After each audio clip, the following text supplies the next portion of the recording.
On est ici devant la maison que mon père m'a laissée il y a quelques années de ça. Il a construit lui-même dans les années 80. Quand je l'ai récupérée, elle n'était plus du tout aux normes énergétiques que l'on connaît aujourd'hui. Donc quand je me suis installé avec ma compagne, avec Déborah, on a décidé de faire des travaux pour y vivre mieux, nous et notre famille. On a réalisé plusieurs séries de travaux. On a changé tout ce qui était menuiserie. On a refait l'isolation extérieure, l'isolation intérieure en dessous du toit, le cumulus thermodynamique, 2 clims, une VMC qui a été installée. On a mis un poêle à bois. On a un appareil qui mesure, que je me suis engagé de mettre, et qui mesure justement la chaleur de la maison.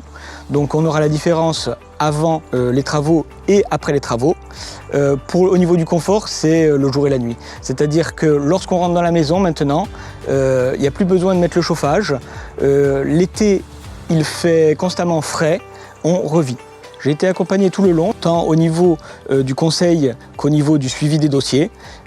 Différents acteurs sont venus sur le terrain, des professionnels qui ont pu m'accompagner tout le long du projet.